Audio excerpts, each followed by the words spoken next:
Well, I'm just getting into installing the shifter and throttle cables, and did the throttle cable. Now I've only got it sitting in place. I don't have the retainer on. I don't have it connected to the throttle, but I clipped it in there, fed it around under the back deck along beside the steering hoses and the wiring harness, shoved it through my hole in the bulkhead, and there it sits in the under the kitchen cupboards where I'm going to put all the actuators and everything. My original plan, I had been thinking all that would be in the engine compartment, but none of it's ignition protected, so I knew that before I ordered the cables, so I got ones long enough to reach up in there. Now I'm trying to do the shifter cable, and for it, you feed it down this hose, and it goes fairly sharp bend and then out through the transom plate to the outdrive. The Mercruisers, all that is done in their outdrive system, and then you just hook the cable up to a second point up near the throttle. So it's much simpler for shifter cable installation at this stage of the game, but obviously Volvo has their reasons for sending the cable directly to the outdrive and not having an intermediate connection. But I'm struggling at this point to get the cable to go down that hose and make the bend, so time to go on YouTube and see if I can learn any tips and tricks. Well, I only spent a couple minutes checking YouTube.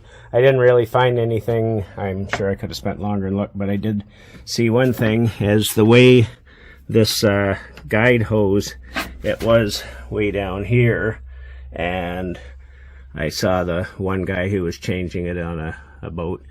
It kind of came up a nicer angle that wasn't quite as sharp, and I think this will help. I also came up with this idea, but I thought if I put this hose, it would kind of help get it around the corner, but it's pretty stiff to slide through there, and I'm going to try it without it, and maybe it'll go and I won't use it. If not, I'll try it with it. Let's see what happens. I think what the problem is this hose goes onto a fitting or whatever at the transom plate, and it's inside the hose, and I'm just banging into the the edge of that, and I don't think that tubing would make any difference. I don't think the problem is getting around the curve. I think it's getting it to go through that opening. And what I'm going to try, I don't know if there's any chance at all, but I'm going to try coming in from the other end. That might be ridiculous, but I'll give it a shot, see what happens. Well, that almost seems too easy to be true, but we'll see. So I shoved it in from the outside. It took a bit of a push to get the first, where all the fittings and the, sleeves at the cable end are, through the transom plate. It wasn't tight, just they don't bend, and, it was just a bit of a push. But once it was into the actual cable, it just slid up in there like a breeze. So I thought I'd come in and see how it felt like I must have come far enough to be up to the end of the hose, and I thought I'd see if there's any way to guide it through that hole. And look at that, it's right there. So if I had a second person, I could say just push it now, but I'm gonna have to go back out, give it a little nudge, and get it through. And just like that, it's through. Now I just have to pull it the rest of the way, which isn't terribly difficult at all, and feed it to where it has to go. So what was appearing to be a how am I going to get this done job is suddenly a that wasn't so difficult job. And on the outdrive, I don't have steering yet, and I've still got all this packing stuff on here, so it doesn't turn too easy, but I turned it to the left, and the where am I?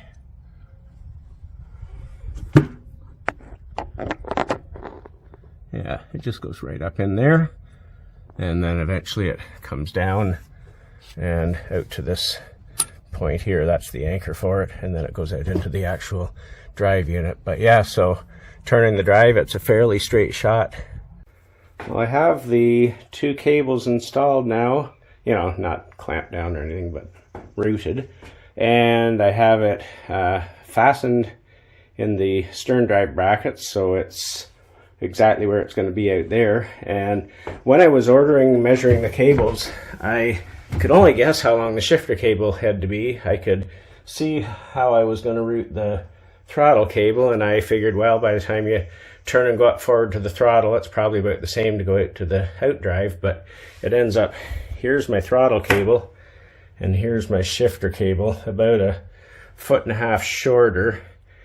I really would like it if it was that 1.5 feet longer. Obviously they go foot increments, so it'd be 2 feet longer, but it is what it is. So I'm going to have to mount the shifter actuator farther back and the throttle actuator farther forward. There is the heart, I guess, of the control system. Obviously there's controllers at the 2 helm stations, but this is basically the brains of it, the power supply for everything, and then the 2 actuators that convert it from electronic to mechanical, shift and throttle. Set dip switches to designate which is which.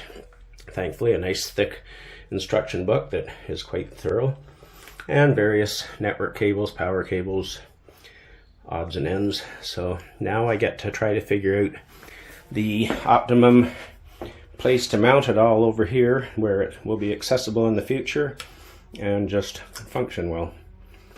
I'm working at getting everything set up for the electronic shifter and throttle. I've mounted a board here, 1/2 inch plywood. There's basically a 1x2 screwed to the hull back when I built the hull. So I was able to screw it into there, and I put a strip behind here backing so it's not swinging and floppy.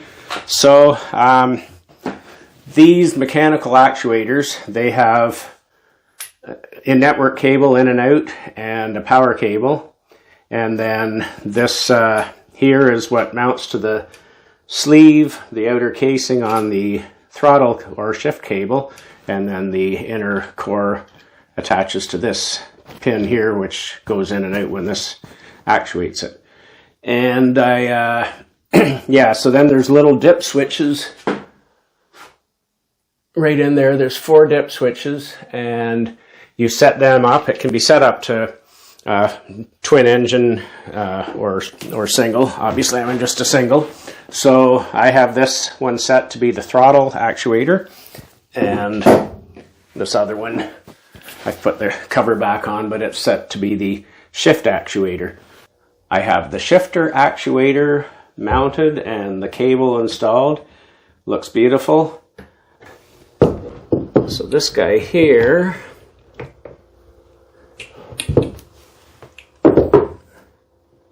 yeah, this little rubber boot has to slide back to there.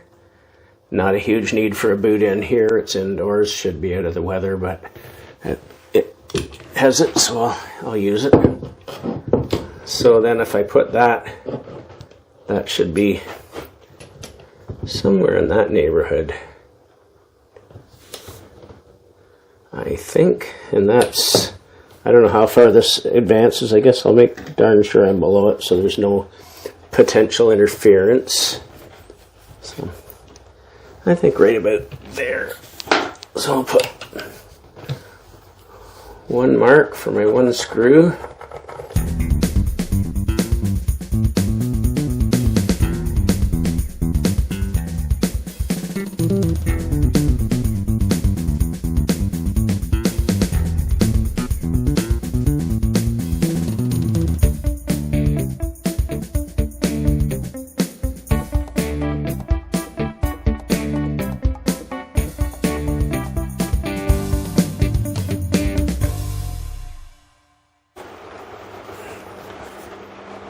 And that one was easy because I knew enough to put all this together first instead of putting that on and then doing it after. So yeah, that one's mounted too.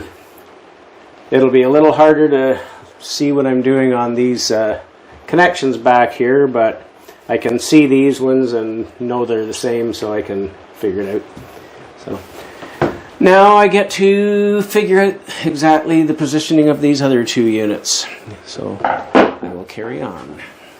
I have my control unit. So yeah, this screen is how you do all the programming, and this arrows and OK is how you change parameters and everything. And then this is the power supply. It has a main power cord that comes from the battery compartment, or the engine compartment where the battery is, and then it's got power to each actuator. The reason there's 4 is if you had twin engines, but I don't need the other 2. And my writing's upside down, but I thought it made the most sense to have the battery to the rear and these to the front rather than crisscross.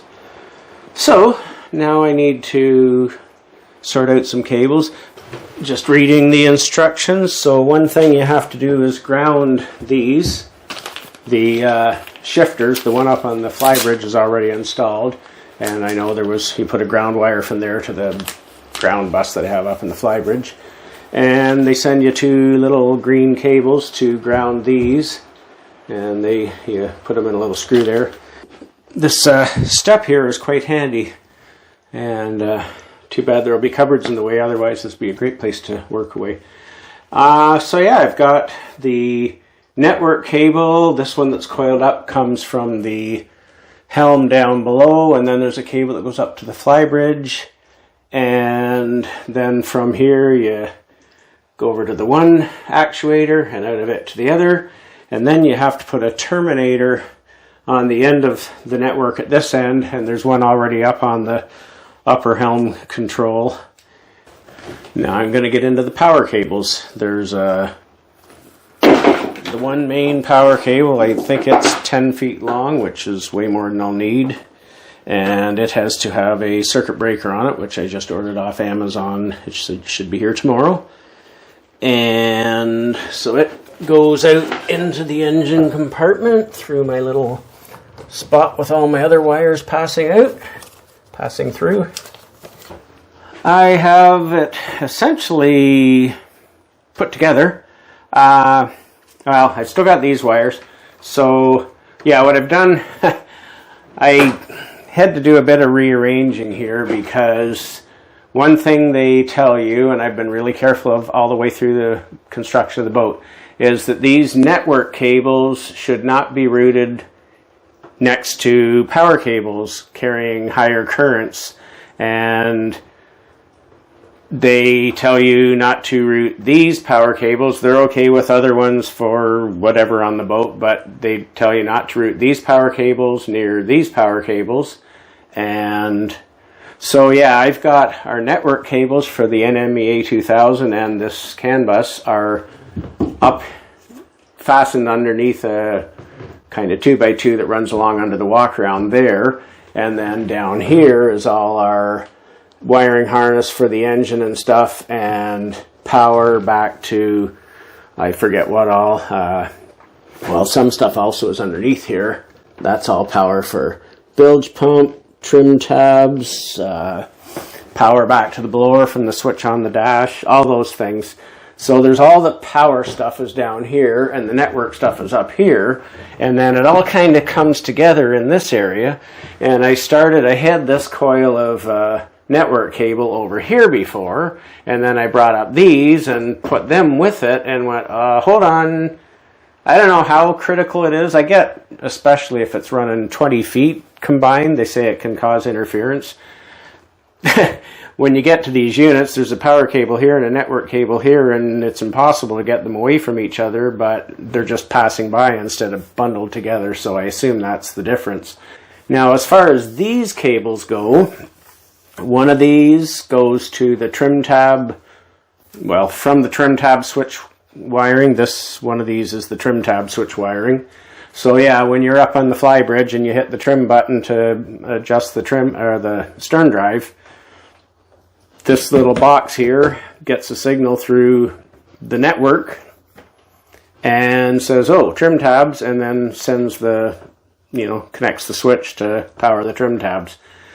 Another one of them is the neutral safety switch to make sure you can't start the boat unless it's in neutral.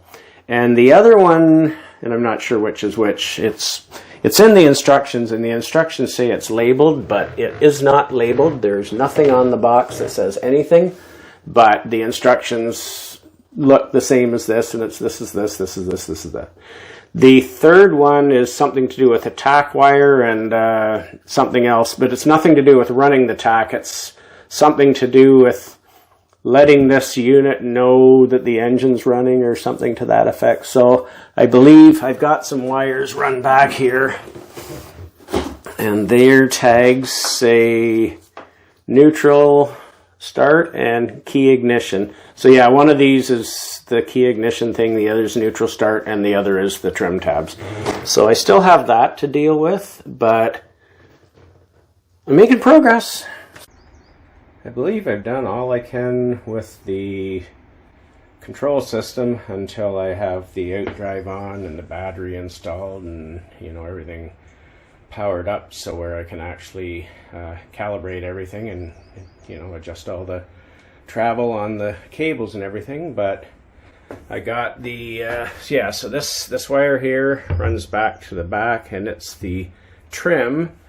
And one thing I struggled with was on the engine there was this connector here with a tag that says trim control, and I asked the dealer where I bought the outdrive from about that plug, and he really, I'm not sure if he just didn't feel like doing the research or really didn't know, but he didn't know where I would come up with one of those. Obviously, if you bought a Volvo Penta shifting system with a trim control, it would come with the right wiring attached to it, but I bought an aftermarket brand and it didn't. But I ended up finding a little foot-long wire adapter for, I think it was for rinker boats, that had the proper plug to plug in at this end, which is all I cared about, and then a plug on the other end to plug into, I guess, I think it was, like I say, I think it was a rinker wiring harness for their controls. So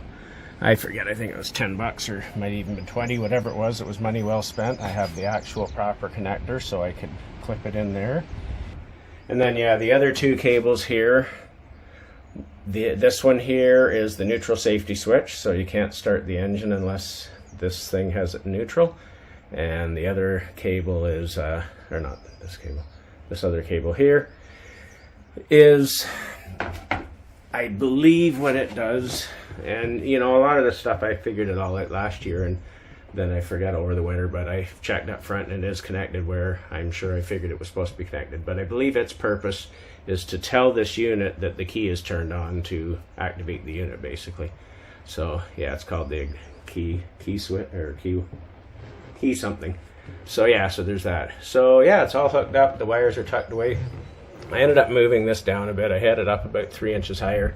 I got thinking I want to have a top drawer over here to the right of the sink to put cutlery or whatever in it, and I could just make the drawer shorter, or I could move this down and then I could put a deeper drawer back farther, so I shifted it down. But yeah, so I think I'm done with the shift system until after I get the outdrive mounted and the, oh, I've got wiring to do. It's still not even started, other than, you know, running some wires. But so yeah, I've got a lot of work to do before I can actually test this, but I'm hoping within about a week maybe I'll be in that mode. We shall see.